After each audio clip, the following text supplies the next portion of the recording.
people coming to calls ready to buy. That's what we're going to talk about this morning, and I've actually put a full article about this on my website, so you can go and check that out, deanseddon.io. But how do you get these prospects coming to your calls ready to buy? Because most people have the experience that people come to the call and they're not ready to buy and they don't close, and too much has to be done on that sales call.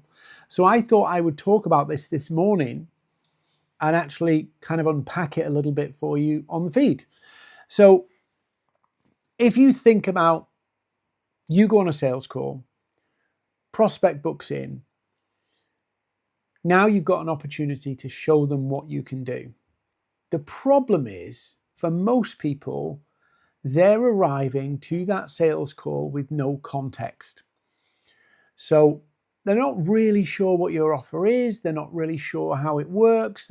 There's a lot of variables and trust even. One of the things about cold outreach, which often people miss, is sure, you can get calls from cold outreach, but they're still cold when you go on the call. So the conversion is either lower or your sales skills have to be higher. In other words, if you're going to go on a call with a prospect that's cold and isn't pre-sold, rhymes, you're going to have to really work that call. And most people don't have those skills. Most salespeople I work with don't have that level of skill. So if you're a business owner, maybe you don't have it anywhere near that. So you need to pre-sell. So what is pre-sell? Think about all of the stuff that you're going to have to go through in the call. How can you shift that outside of the call? How can you get that done before they come to the call? So the education piece about who you are, what you do, your credibility, how do you do all of that? One of the big things that you can do with that is your pinned content, your featured section on LinkedIn, your profile. That's all of this stuff that can be doing this heavy lifting of, you've got results for other people like me, you've got a program that solves this problem, I understand a little bit how it works, even down to I know how much it costs, because that just makes the calls easier because you've got people coming. So you do all of the work up front. So that doesn't mean posting promos every day. It's about helping people pick up on the things that they need to pick up on so that when they come to the call, it's already done. So that's the big thing about pre-selling. So when you get a call, the calls are easier. You're not having to prove yourself or persuade in there. People are coming actually wanting to talk to you about your program, your services. And this is the bit that most people don't get. It's the positioning of you and how you do it, your message, that does all that work. How you lay out your profile, what you say on your profile, those key content assets that are in services and featured section. All of that stuff is where people are going to look if they're curious. Yes, you can put stuff out in content, and you should. And I always talk about it as weaving those things through as like a B plot in your content that people pick up on, not as overt or as in your face. But on your profile, it should be in your face. It should be clear. They can figure out what your offer is, what your services are, how it works, all of that stuff. That's the big piece, the message bit. That's where most people fall down, because they don't do that prep work. And so prospects come to the call and they don't even know how you do it.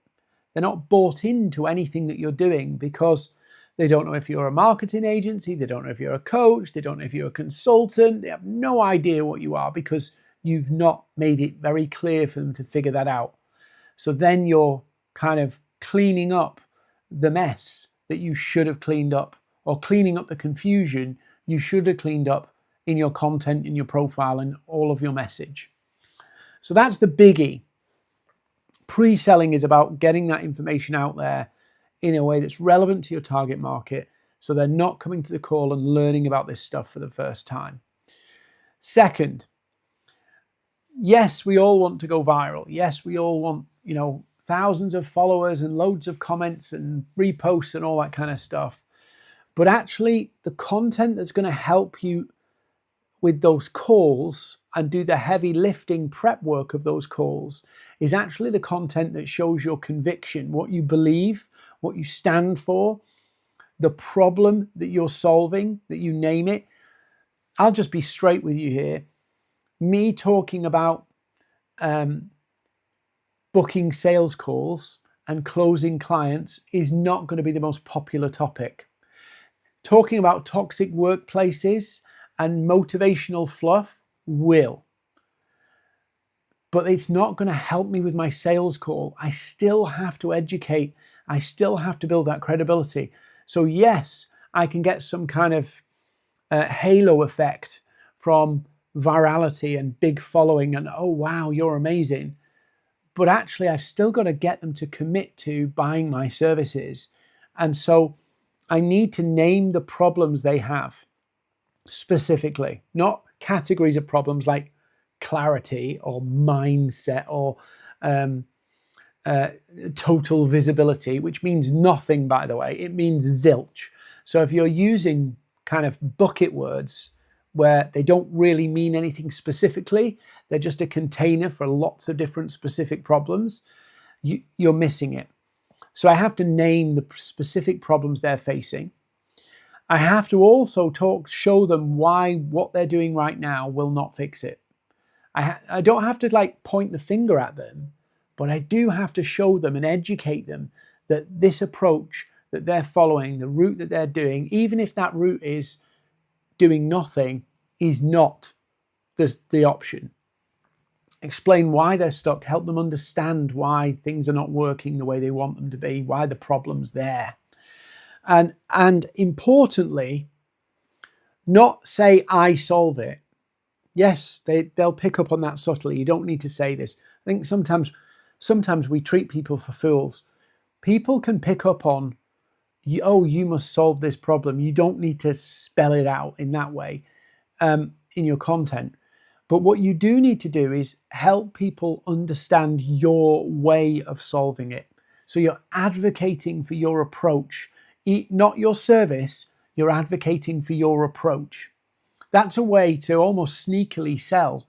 When you advocate for your approach and you're saying, please do this, it will help you, they go, yeah, I should do that.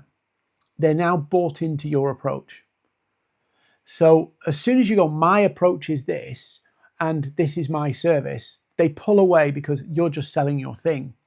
But if you drop selling your thing and actually just advocate for your way, they go, so how do you do that, Dean? So that's what you want to do with your content, is actually focus on building that conviction that you believe in certain things, you stand for certain things, and you have an approach to solving a specific problem they have. It's not going to be the most popular content you've got, but it will help do the heavy lifting of those that education. And I don't mean how-to tips, education of the prospect, so that when they have a call with you, they already know a lot about you, they know about your approach, they know your methodology. So it's not a case of tell me what you do and how you can help me. It's I see this could work and this is how you do it. Could it work for me? Different conversation. I just want to say something as well is if you want to be very successful with social selling, whether it's LinkedIn, Instagram or whatever, you have to think about building the infrastructure around you to make it successful. It's not something you just pick up and put down. You know, if you're thinking, hang on a minute, I want to have some predictable revenue for the next 5 years, you would build the infrastructure around a 5-year plan. And you need to really think this way and go, this is not just posting. This is not just a profile. This is not just sales calls. I'm building an infrastructure to make this easier and more repeatable and more sustainable, rather than thinking day to day or week to week or month to month or feast to famine. Then you're going to need a series. This is number 3. You're going to need a series of what we call bridge assets.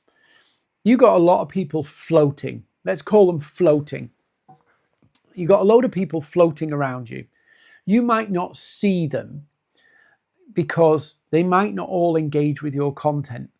If you're only getting 4 or 5 likes on your content, that does not mean there's 4 or 5 likes people around you. That's just the people, the minority who will raise their hand and say, I support this, I agree with you, I disagree with you, and all. That's just a small representation of the pool of people around you that your content's doing some of that heavy lifting. And you'll see that with your impressions. You might get, let's say you got 10 likes, right?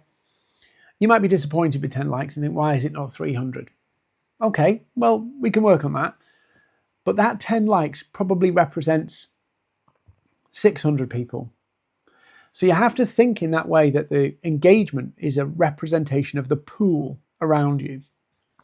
And to bring that pool in, you're going to need a bridge asset. And what I mean by this is, a lot of people don't like commenting and don't like liking. They don't want people to know what they're interested in. A lot of people are thinking, look over their shoulder and go, who's watching what I'm doing? So they're very cautious about what they engage with on LinkedIn because of their, professional career and all that kind of stuff. So you need like a bridge asset, something you can offer to people that doesn't just give them how-tos, but actually helps them understand the value of what you do in an educational way. So it must align to the outcome they want and the outcome your services deliver. A lot of people get this wrong. There's 2 outcomes here. There's the outcome of your service and the outcome your audience wants. Those 2 have to be aligned, not just for your bridge asset, but for your content strategy and for everything you're doing. So if you're building a bridge asset, I'll explain what they are in a moment. You need the alignment between your offer and what the audience wants. So then you want to go, how can I show them I've got results in solving this particular problem? So you can share like maybe it's a lead magnet, but it's not how to, it's how I do it. And you show them how your methodology solves the problem. You don't have to go step by step and teach the whole thing, like literally how to do it yourself, but educate them on the model and why it works and what happens when you do it, so that they get bought into your model or your approach without naming the service.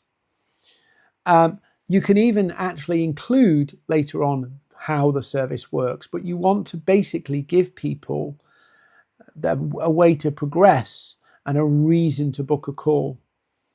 So you don't have to hard sell them on your program in it or your service, but what you do need to do is create that asset that educates people on why your thing works, the way you do things works, and why it will work for them. So you're just advocating for your model again. And at the end of that, you can say, this is how we approach it. And if you want to book a call, this is how our service works. And this is how we book a call. So it is a sales asset, but it's a transition from I like your content to you giving them some advice about why your approach to solving that problem works and what that next step looks like for them, how the service will work for them, and then the invitation to a call. So what we're doing here is giving people a way to book a call, but a more qualified call with more context. And also, they won't book a call if they just want some free tips. Now, I'll just say something about this, and I do this from time to time. If you offer people free strategy calls, no problem. But if you have the intention of trying to move that free strategy call to a selling opportunity, be aware it's probably going to take a second call, because the people are coming for a different reason. And this is why this bridge asset is important. You want people coming for the right reason. Otherwise, you have to do a lot of smart maneuvering and persuasion to get them onto your agenda, which many people don't have the skill set for. So think about, okay, if I'm going to do free strategy calls, maybe I need to drum up some business right now. That's a great way to drum up business now. Offer people free strategy calls. Just get into conversation with as many people as possible. That's what you do when you've got, a bit of a gap. talk to as many people as possible.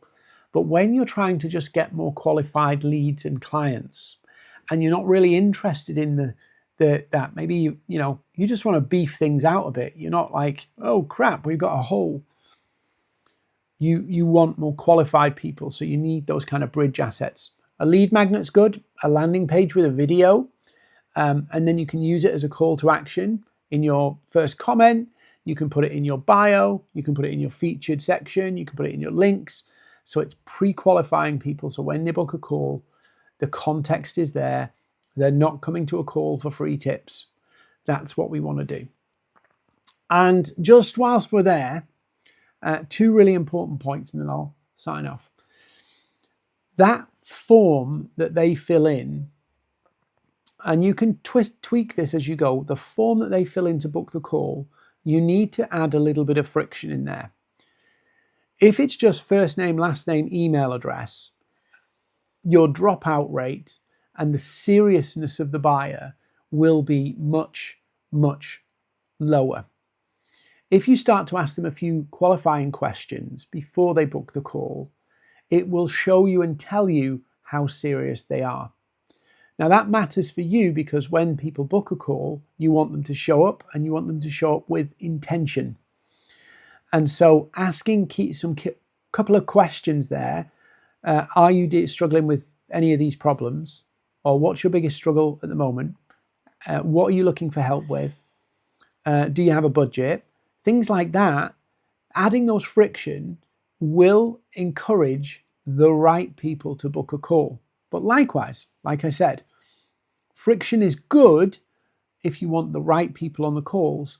If you're in a quiet patch, you might dial those down a little bit because you just want more conversations. And likewise, those conversations are not going to go anywhere immediately, but they might need a second call. But that's how you can do it. So add friction in that form so that you filter out the people who are not really serious. One thing that is powerful is adding a request for a mobile telephone number. Now, why? Well, we're a bit more precious about giving our phone number out. Even if you don't use it, it really does qualify people because people think carefully about giving their mobile phone number out. So things like that can really help filter out the wrong people. Now, let's say you've got somebody booked on a call. They're in the calendar's accepted, they've got all of that. We're now in what we call the danger zone. And the danger zone is the gap between their intention and the day of the call. This is where the dropout, the motivation, and things like that start to waver. And so what you want to do is don't just wait for the day. Obviously send reminders, set up reminders so that people don't forget. But don't just set up reminders, oh, you've got a call booked with Dean. Remind them what the call's going to be about. You could also do things like send them a little video of case studies and examples. You could send them a little bit of a video from you and reiterate what they shared in that form. Do something between there to keep that momentum, but keep it focused on what they want, what they said in the form, and what their outcomes are that they want to achieve. So you keep that focus on, this is what we're talking about, where you want to get to. We're not just having a nice chat. Because the intention that happens when they book the call often gets forgotten or lost between booking and the call. And so on the day of the call, somebody's pressurizing them with a project, clients got a deadline, comes up, you're the easiest thing to cancel. But when you keep it top of mind of why this is important for them and why they booked it in the first place, they will show up. So things like a little video, things like a little case study or a testimonial that's relevant, things like that that can remind people of the momentum that they can get from that call is incredible. When this works and when you put this in place, what happens is, 1, you get better quality leads, 2, the better quality calls, and 3, you have to actually do less hard selling, less persuasion, because people are showing up pre-sold on what you've got to do, what you do, and how you do it. So the sales call and sales process becomes easier. But this requires you to build the infrastructure. And most people don't do that. So what they're doing is relying on their own efforts over and over and over again and putting all of the work on them in the sales call. If you think about it, if you're focused on one key target market, could you build a case study or video that you could use over and over and over again as part of that kind of danger zone? Yes. Could you adopt and teach your process and methodology as part of your content strategy? Yes. Could you reuse those posts every 3 months? Yes. This is infrastructure. But most people are not building that out. I didn't build it out, to be honest with you. I didn't build it out properly because I was just so excited to sell what I wanted to do. I didn't build it. And I got confused about, should I do this? Should I do that? Because there's so much conflicting information. But ultimately, what you're trying to do is get people bought into you, bought into how you work and how you think. You can do that with your profile, with your content. But it's important to remember these little things that happen once you've got a lead. What do you do with them to move them along that journey and keep that momentum going? It's just mechanics.